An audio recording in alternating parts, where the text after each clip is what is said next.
3by plus 3cy plus 3by plus 3cy. Okay, so when you look at these, it's like, oh, this is a huge, big problem.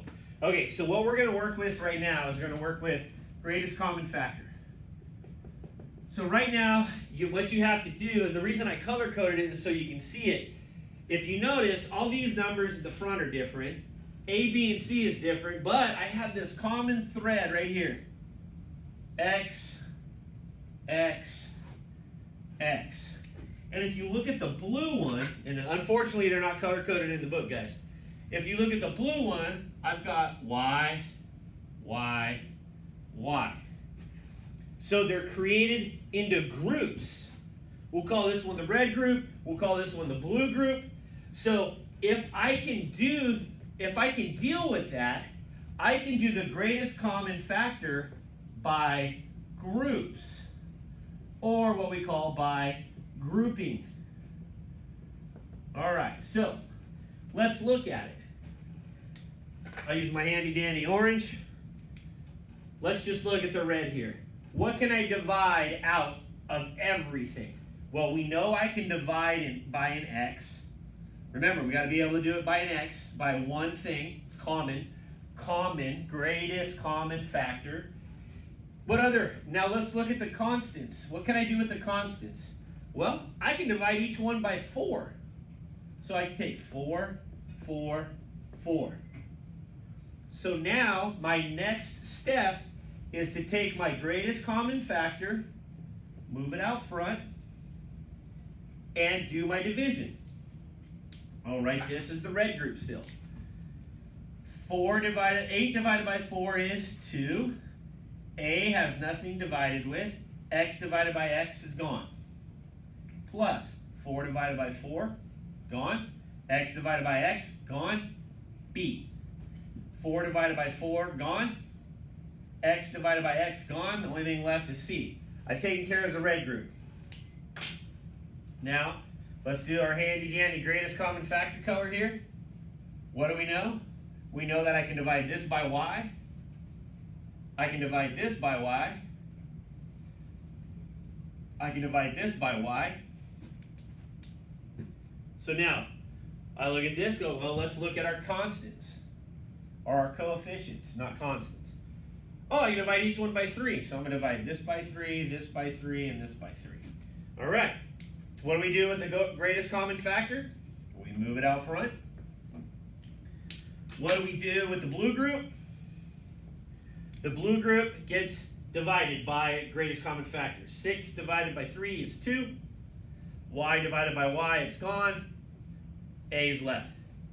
Plus 3 divided by 3, gone. Y divided by y is gone. B is left. Plus 3 divided by 3 is gone. Y divided by y is gone. C is left. Okay, we are just about done, guys. What do you guys notice here? The blue group is the same as the red group. Ready for this? This is pretty cool. It becomes the purple group.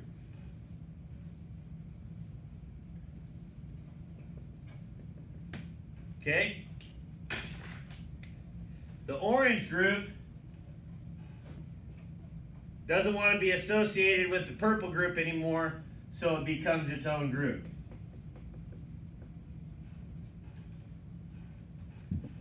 Factor by grouping. All right, guys? Looking for greatest common factors, divide your greatest common factors out by group. And group means they're common, like X was common between these 3. Y was common between these 3. So you're going to have to create your own group, your own blue group. Once you factor those out, if the red group and the blue group are the same, they become the purple group, which is the same piece, and then we work from there.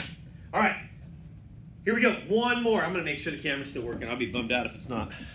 Okay, here we go. One more, guys. I'm going to make it. Example something.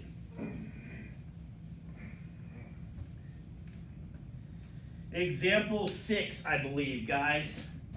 Example 6. Example 6 on page 231. 231. Example 6. Looks like a 6 right there. I'm working fast, guys. I don't want the video to be long. Example 6, we have what we're looking at, 18x to the 4th and 21x squared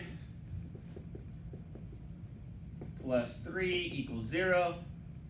Okay, so here we go, guys. Let's look at this here. First thing that we can look at is it's set equal to 0. These are going to throw us off a little bit. Those are a little bit funky. We're going to have to deal with those. But we can tackle those. It's not a problem. So, if we look at this, I can divide each one of these by 3. So I can do my handy dandy, let's just divide everything by 3. And if we know that, our greatest common factor just travels out front. And so then we're left with the purple, and we're going to end up with 6x to the 4th plus 7x squared plus 1. Okay? Equals 0. All right, so now let's just tackle this thing right here. All right? So if we looked at this, this messes us up just a little bit. Because what we're normally used to is x squared. So if I gave you this problem and I said factor it, I don't know how you guys factor. You guys may do the upside down method. You may do the factor by grouping method. There's all sorts of methods you could use. So we'll just stick with this here. Don't forget, 6x squared goes here, right? 1 goes here, and then 6 times 1 is 6. What multiplies together to make 6, but adds to make 7? Well, 6 and 1. If you guys are okay with that, right? We go x here, x there. And then that's how we would find the answers to this one, because we're going to break it up into 2 pieces. So then we would go, you can go columns. I'll go columns first. So I can take an x out of both of those. I can take a 1 out of both of those. If I go left to right, I can divide a 6 out of those and an x out of those. I can divide a 1 out of those, and it's a positive. That's like a refresher on factoring. Okay, so I've got my answer to this would be 6x plus 1, x plus 1. Now, how does this here, and I'm not going to do, that's our other, how does the red here, circle, relate to these two? Well, I'm going to show you something. If you notice, this first coefficient goes here, and half of that coefficient goes here. This is x to the first and x to the first. That way, when we do x times x, we get back to x squared. So let's change these. Let's make that 4. Well, then this will be 4. And if this is 2, half of 4 is 2, so half of these go here, and half of these go here. So now what that means is, instead of dividing out just an x, I can divide out an x squared from this. I can divide out an x squared from that. My coefficients don't change, the pattern doesn't change, and now my answer looks like this. 3